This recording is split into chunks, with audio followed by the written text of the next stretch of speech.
Eraserhead, from Wikipedia, the free encyclopedia, at en.wikipedia.org.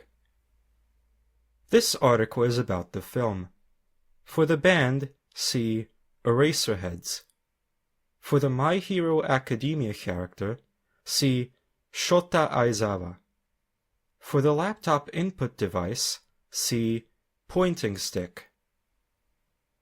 Eraserhead is a 1977 American independent surrealist body horror film, written, directed, produced, and edited by David Lynch. Lynch also created its score and sound design, which included pieces by a variety of other musicians. Shot in black and white, it was Lynch's first feature-length effort following several short films. Starring Jack Nance, Charlotte Stewart, Jean Bates, Judith Anna Roberts, Laurel Neer, and Jack Fisk, it tells the story of a man, Nance, who is left to care for his grossly deformed child in a desolate industrial landscape. Eraserhead was produced with the assistance of the American Film Institute during Lynch's time studying there. It nonetheless spent several years in principal photography because of funding difficulties. Donations from Fisk and his wife, Sissy Spacek, as well as Nance's wife and crew member Catherine Coulson, kept production afloat. It was shot on several locations owned by the AFI in California, Greystone Mansion, and a set of disused stables in which Lynch lived. Lynch and sound designer Alan Splett spent a year working on the film's audio after their studio was soundproofed. The soundtrack features organ music by Fats Waller and includes the song In Heaven, written and performed for the film by Peter Ivers, with lyrics by Lynch. Initially opening to small audiences and little interest, Eraserhead gained popularity over several long runs as a midnight movie.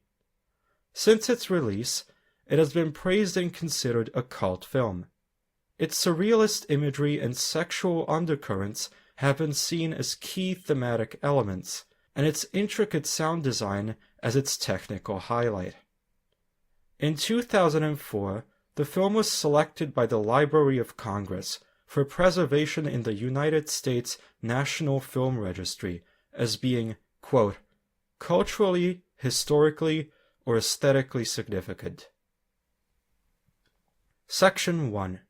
Plot. Henry Spencer's face appears superimposed over a planet in space. He opens his mouth and a spermatozoan-like creature emerges. A man inside the planet moves a set of levers, and the creature swims away. In an industrial cityscape, Henry walks home with his groceries. He is stopped outside his apartment by a girl across the hall who informs him that his girlfriend, Mary, has invited him to dinner with her family. Henry leaves his groceries in his apartment, which is filled with piles of dirt and dead plants.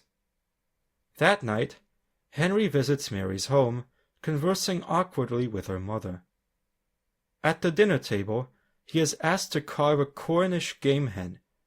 The bird moves and rides on the plate and gushes blood when cut. After dinner, Henry is cornered by Mary's mother, who tries to kiss him. She tells him that Mary has had his child and that the two must marry. Mary, however, is not sure if what she bore is a child. The couple move into Henry's one-room apartment and begin caring for the child, a swaddled bundle with an inhuman face that resembles the spermatozoan creature seen earlier.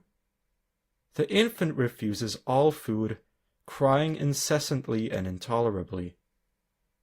The sound drives Mary hysterical, and she leaves Henry and the child. Henry attempts to care for the child, and he learns that it struggles to breathe and has developed painful sores on its skin. Henry begins experiencing visions, again seeing the man in the planet, as well as a lady who inhabits his radiator and stomps more of the sperm creatures. After a sexual encounter with the girl across the hall, he has another vision in which the lady in the radiator sings, "In Heaven," and his head pops off his body while he is fidgeting, replaced by the baby's crying head. Henry's disembodied head falls from the sky, landing on a street and breaking open. A boy finds it and takes it to a pencil factory to be turned into erasers. Awakened, Henry seeks out the girl across the hall, but finds her with another man. Crushed, Henry returns to his room. He takes a pair of scissors and for the first time removes the child's swaddling clothes. It is revealed that the child has no skin. The bandages held its internal organs together, and they spill out after the bandages are cut. The child gasps in pain, and Henry stabs its organs with the scissors. The wounds gush a thick liquid, covering the child. The power in the room overloads, causing the lights to flicker. As they flick on and off, the child grows to huge proportions. As the lights burn out completely, the child's head is replaced by the planet seen at the beginning. Henry appears amidst a billowing cloud of eraser shavings. The side of the planet bursts apart, and the man inside struggles with his levers, which emit sparks. Henry is embraced warmly by the lady in the radiator, as both white light and white noise crescendo before the screen turns black and silent. Section 2. Cast. Jack Nance as Harry Spencer. Charlotte Stewart as Mary X. Alan Joseph as Mr. X. Jean Bates as Mrs. X. Jean Lang as grandmother. Judith Anna Roberts as beautiful girl across the hall. Laurel Neer as lady in the radiator. Jack Fisk as the man in the planet. Darwin Joston as Paul. T. Max Graham as the boss. Hal Landon Jr. as pencil machine operator. Section 3. Production. Section 3.1. Pre-production. Writer and director David Lynch had previously studied for a career as a painter, and he had created several short films to animate his paintings.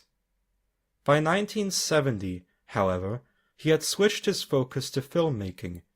At the age of 24, he accepted a scholarship at the American Film Institute's Center for Advanced Film Studies. Lynch disliked the course and considered dropping out, but after being offered the chance to produce a script of his own devising, he changed his mind. He was given permission to use the school's entire campus for film sets. He converted the school's disused stables into a series of sets and lived there. In addition, Greystone Mansion, also owned by the AFI, was used for many scenes. Image. Stories by Franz Kafka, left, and Nikolai Gogol, right, influenced Eraserhead's script. Lynch had initially begun work on a script titled Gardenback, based on his painting of a hunched figure with vegetation growing from its back. Gardenback was a surrealist script about adultery, which featured a continually growing insect representing one man's lust for his neighbor. The script would have resulted in a roughly 45-minute-long film, which the AFI felt was too long for such a figurative, non-linear script.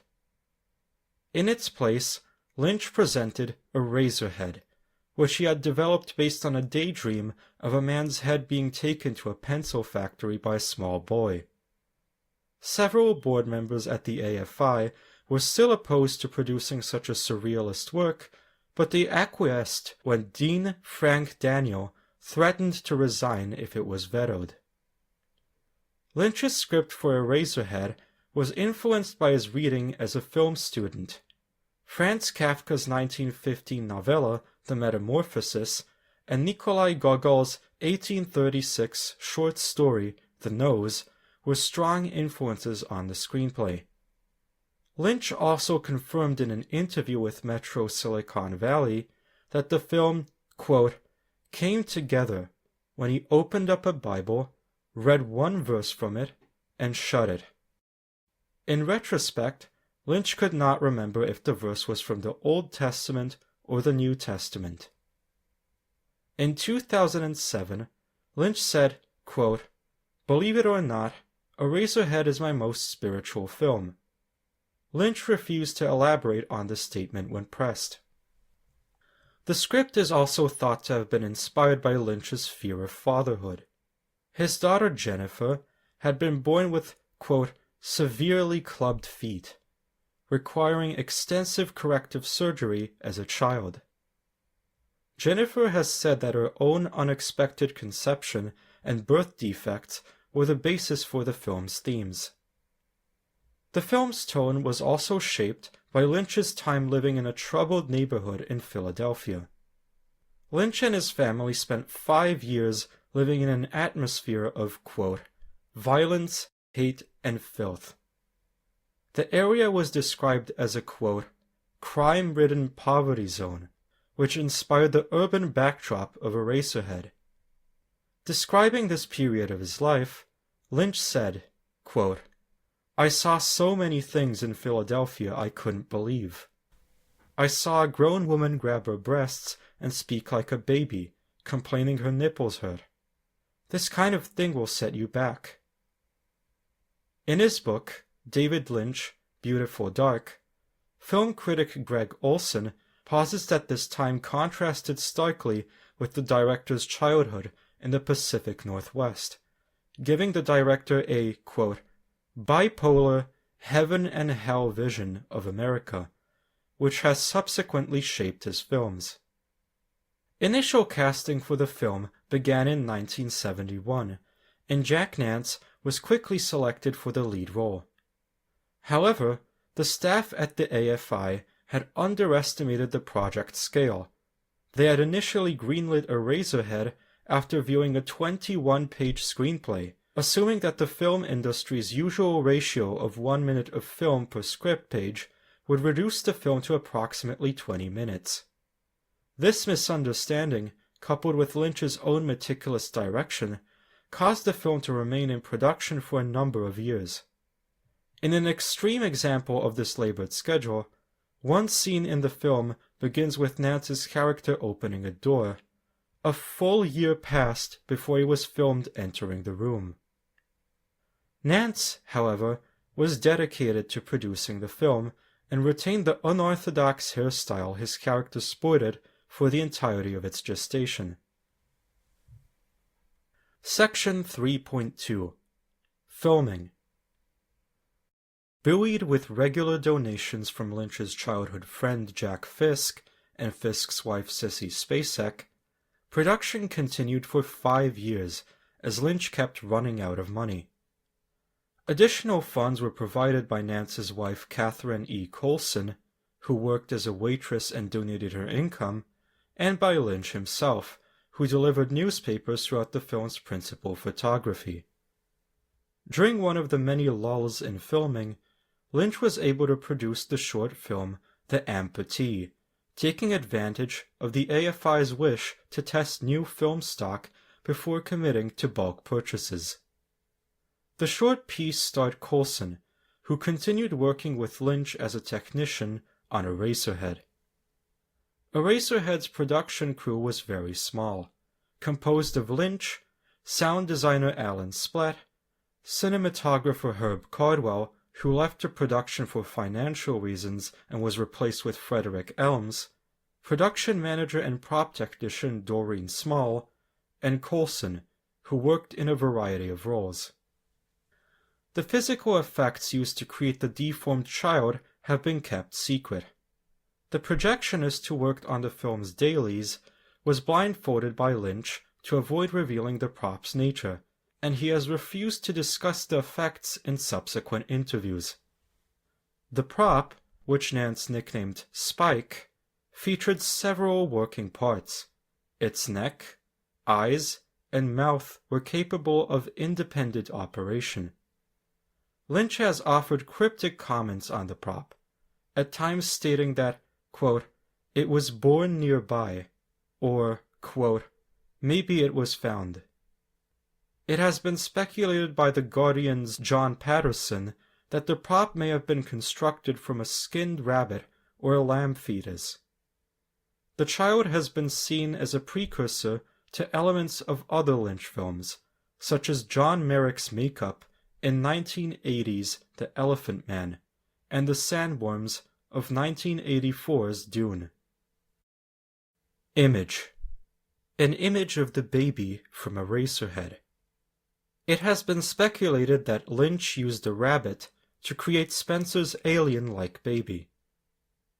During production, Lynch began experimenting with the technique of recording dialogue that had been spoken phonetically backwards and reversing the resulting audio. Although the technique was not used in the film, Lynch returned to it for Episode 2, the third episode of his 1990 television series, Twin Peaks. Lynch also began his interest in transcendental meditation during the film's production, adopting a vegetarian diet and giving up smoking and alcohol. Section 3.3 Post-Production. Lynch worked with Alan Splett to design the film's sound. The pair arranged and fabricated soundproof blanketing to insulate the studio, where they spent almost a year creating and editing the film's sound effects. The soundtrack is densely layered, including as many as 15 different sounds played simultaneously using multiple reels. Sounds were created in a variety of ways. For a scene in which a bed slowly dissolves into a pool of liquid, Lynch and Splett inserted a microphone inside a plastic bottle, floated it in a bathtub, and recorded the sound of air blown through the bottle. After being recorded, sounds were further augmented by alterations to their pitch, reverb, and frequency. After a poorly received test screening, in which Lynch believes he had mixed the soundtrack at too high a volume, the director cut 20 minutes of footage from the film, bringing its length to 89 minutes. Among the cut footage is a scene featuring Coulson as the infant's midwife, another of a man torturing two women, one again played by Coulson, with a car battery, and one of Spencer toying with a dead cat. Section 4 Soundtrack. To learn more about Eraserhead's soundtrack, visit the designated article Eraserhead Soundtrack. The soundtrack to Eraserhead was released by IRS Records in 1982. The two tracks included on the album feature excerpts of organ music by Fats Waller and the song In Heaven, written for the film by Peter Ivers. The soundtrack was re-released on August 7, 2012 by Sacred Bones Records in a limited pressing of 1,500 copies. The album has been seen as presaging the dark ambient music genre, and its presentation of background noise and non-musical cues has been described by Pitchfork's Mark Richardson as, quote, a soundtrack, 2 words, in the literal sense. Section 5 Themes and Analysis.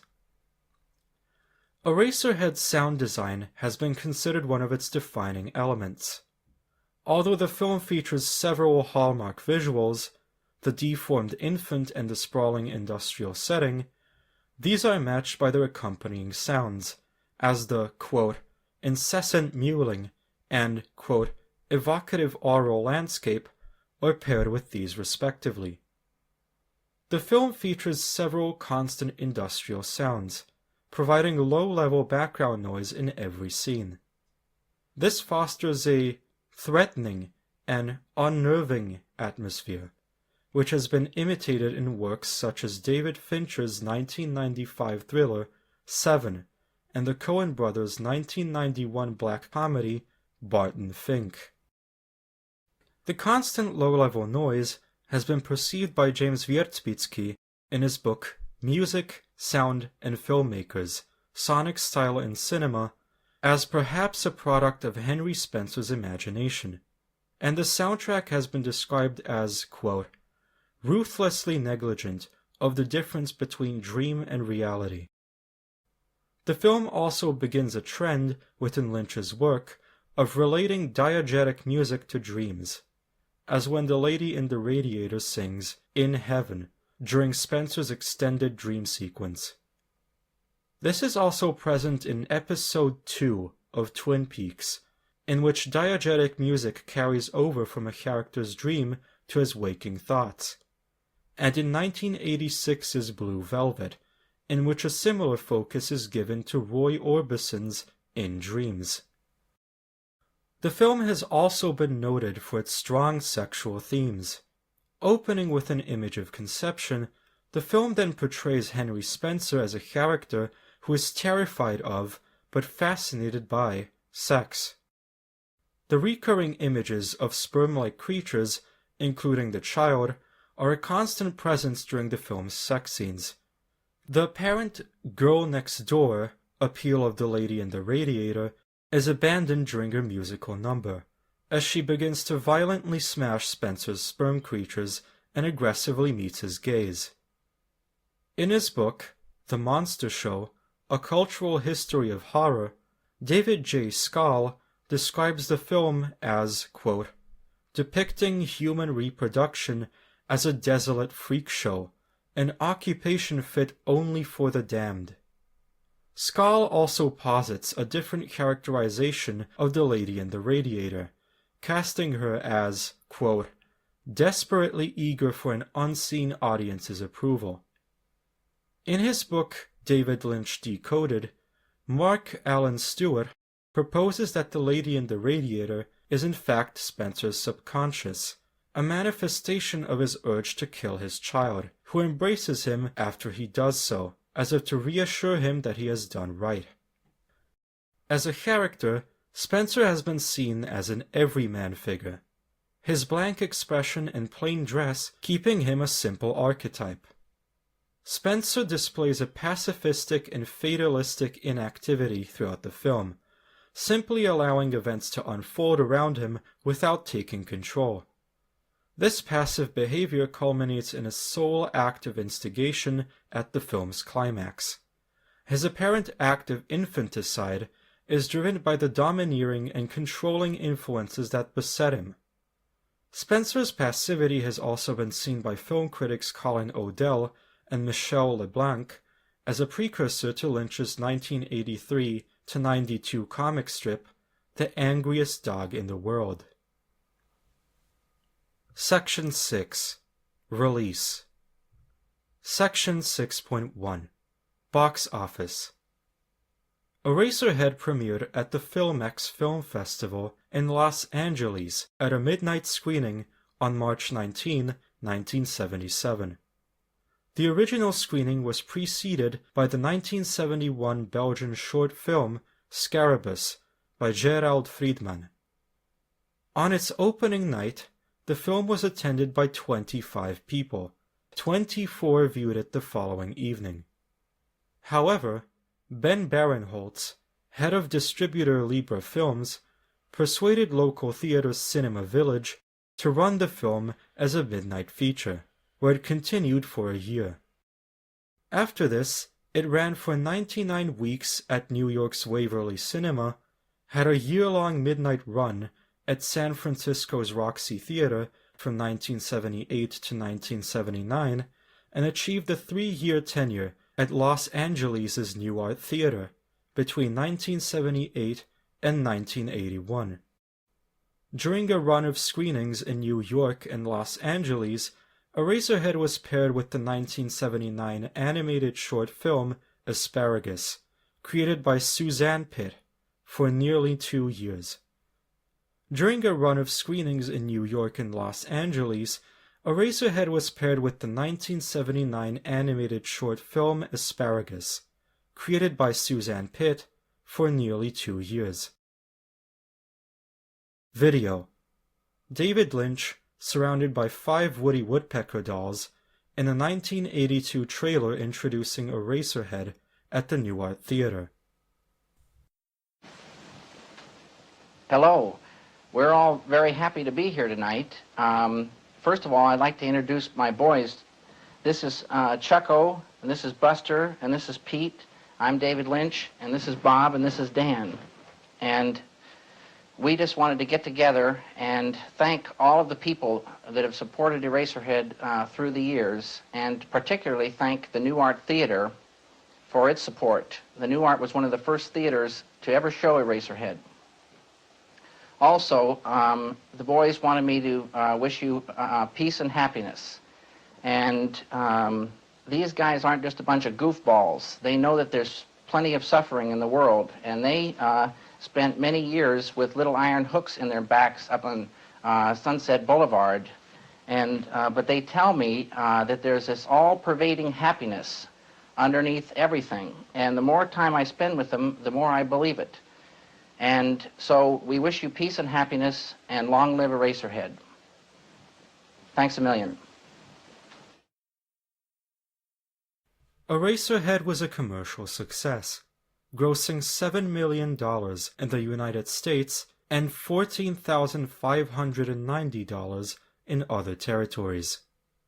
Eraserhead was also screened as part of the 1978 BFI London Film Festival and the 1986 Telluride Film Festival. Section 6.2 Reception. Upon Eraserhead's release, Variety offered a negative review, calling it, quote, a sickening bad taste exercise. The review expressed incredulity over the film's long gestation and described its finale as unwatchable. Comparing Eraserhead to Lynch's next film, The Elephant Man, Tom Buckley of the New York Times wrote that while the latter was a well-made film with an accomplished cast, the former was not. Buckley called Eraserhead, quote, murkily pretentious, and wrote that the film's horror aspects stemmed solely from the appearance of the deformed child rather than from its script or performances.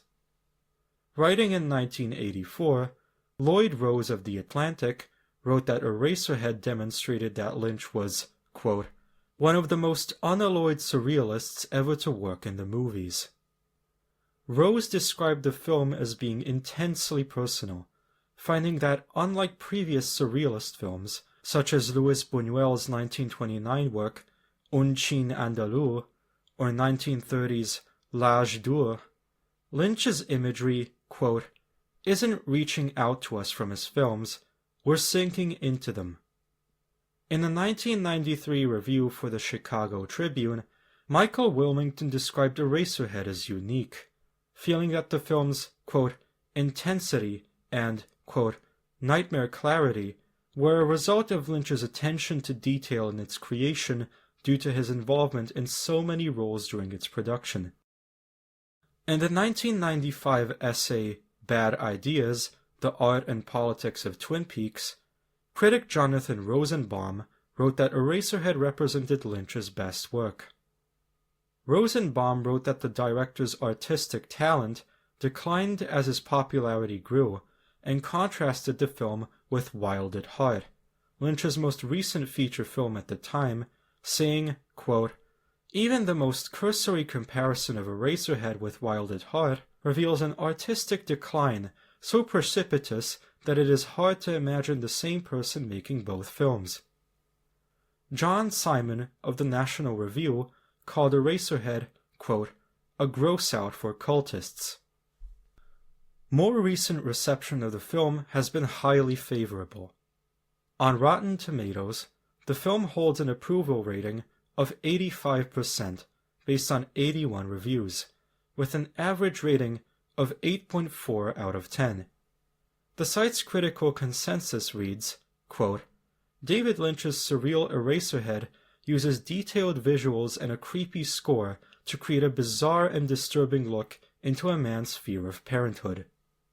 On Metacritic, the film has a weighted average score of 87 out of 100, based on 15 critics, indicating, quote, universal acclaim. Writing for Empire magazine, Steve Beard rated the film 5 stars out of 5.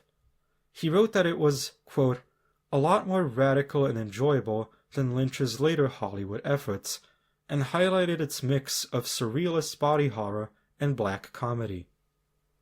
The BBC's Almer Haflidason awarded Eraserhead 3 stars out of 5, describing it as, quote, an unremarkable feat by Lynch's later standards. Haflidason wrote that the film was a gathering of loosely related ideas, adding that it is, quote, so consumed with surreal imagery that there are almost limitless possibilities to read personal theories into it. The reviewer's own take on these themes were that they represented a fear of personal commitment and featured, quote, a strong sexual undercurrent. A reviewer writing for Film 4 rated Eraserhead 5 stars out of 5, describing it as, quote, by turns beautiful, annoying, funny, exasperating, and repellent, but always bristling with a nervous energy. The Film 4 reviewer wrote that Eraserhead was unlike most films released to that point, save for the collaborations between Louis Buñuel and Salvador Dali. However, Lynch denies having seen any of these before Eraserhead. Writing for The Village Voice, Nathan Lee praised the film's use of sound, writing, quote, to see the film means nothing, one must also hear it. He describes the film's sound design as, quote, an intergalactic seashell cocked to the ears of an acid-tripping gargantua. The Guardian's Peter Bradshaw similarly lauded the film, also awarding it 5 stars out of 5. Bradshaw considered it to be a beautiful film, describing its sound design as, quote, industrial groaning, as if filmed inside some collapsing factory or gigantic dying organism. He compared it to Ridley Scott's 1979 film Alien. Jason Ankeny, writing for AllMovie, gave the film a rating of 5 stars out of 5. He highlighted the disturbing sound design of the film and described it as, quote, an open metaphor. He wrote that Eraserhead, quote, sets up the obsessions that would follow Lynch through his career, adding his belief that the film's surrealism enhanced the understanding of the director's later films. In an article for Daily Telegraph, filmmaker Mark Evans praised both the sound design and Lynch's ability, quote, to make the ordinary seem odd, considering the film an inspiration for his own work. A review of the film in the same newspaper compared Eraserhead to the work of Irish playwright Samuel Beckett, describing it as a chaotic parody of family life. Manohla Dargis, writing for the New York Times, called the film, quote, less a straight story than a surrealistic assemblage. Dargis wrote that the film's imagery evoked the paintings of Francis Bacon and the George Franju 1949 documentary Blood of the Beasts. Film Threat's Phil Hall called Eraserhead Lynch's best film, believing that the director's subsequent output failed to live up to it. Hall highlighted the film's soundtrack and Nance's, quote, Chaplin-esque physical comedy as the film's standout elements. Section 6.3 Home Media. Eraserhead was released on VHS on August 7, 1982 by Columbia Pictures. The film was released on DVD and Blu-ray by Umbrella Entertainment in Australia. The former was released on August 1, 2009, and the latter on May 9, 2012. The Umbrella Entertainment releases include an 85-minute feature on the making of the film. Other home media releases of the film include DVD releases by Universal Pictures in 2001, Subversive Entertainment in 2006, Scanbox Entertainment in 2008, and a DVD and Blu-ray release by the Criterion Collection in September 2014. Section 7 Legacy. In 2004, Eraserhead was selected for preservation at the National Film Registry by the United States Library of Congress. Selection for the registry is based on a film being deemed, quote, culturally, historically, or aesthetically significant. Eraserhead was one of the subjects featured in the 2005 documentary Midnight Movies: From the Margin to the Mainstream, which charted the rise of the midnight movie phenomenon in the late 1960s and 1970s. Lynch took part in the documentary through a series of interviews. The production covers 6 films which are credited as creating and popularizing the genre. Also included are Night of the Living Dead, El Topo, Pink Flamingos, The Harder They Come, and The Rocky Horror Picture Show. In 2010, the Online Film Critics Society compiled a list of the 100 best directorial debuts, listing what they felt were the best first-time feature films by noted directors. Eraserhead placed second in the poll, behind Orson Welles' 1941 Citizen Kane. Lynch collaborated with most of the cast and crew of Eraserhead again on later films. Frederick Elms served as cinematographer on Blue Velvet, 1988's The Cowboy and the Frenchman, and 1990's Wild at Heart. Alan Splett provided sound design for The Elephant Man, Dune, and Blue Velvet. Jack Fisk directed episodes of Lynch's 1992 television series On the Air, and worked as a production designer on 1999's The Straight Story and 2001's Mulholland Drive. Coulson and Nance appeared in Twin Peaks, and made further appearances in Dune, Blue Velvet, Wild at Heart, and 1997's Lost Highway. Following the release of Eraserhead, Lynch attempted to find funding for his next project, Ronnie Rocket, a film, quote, about electricity and a 3-foot guy with red hair. Lynch met film producer Stuart Kornfeld during this time. Kornfeld had enjoyed Eraserhead and was interested in producing Ronnie Rocket. He worked for Mel Brooks and Brooks Films at the time, and when the two realized that Ronnie Rocket was unlikely to find sufficient financing, Lynch asked to see some already written scripts to consider for his next project. Kornfeld found 4 scripts that he felt would interest Lynch. On hearing the title of The Elephant Man, the director decided to make it his second film. While working on The Elephant Man, Lynch met American director Stanley Kubrick, who revealed to Lynch that Eraserhead was his favorite film. Eraserhead also served as an influence on Kubrick's 1980 film The Shining. Kubrick reportedly screened the film for the cast and crew to, quote, put them in the mood that he wanted the film to achieve. Eraserhead is also credited with influencing the 1989 Japanese cyberpunk film Tetsuo, the Iron Man, the experimental 1989 horror film Begotten, and Darren Aronofsky's 1998 directorial debut, Pi. Swiss artist H.R. Giger cited Eraserhead as, quote, one of the greatest films he had ever seen, and said that it came closer to realizing his vision than even his own films. According to Giger, Lynch declined to collaborate with him on Dune because he felt Giger had, quote, stolen his ideas. We now come to an end of the spoken article, Eraserhead. There are references available in the written form of this article.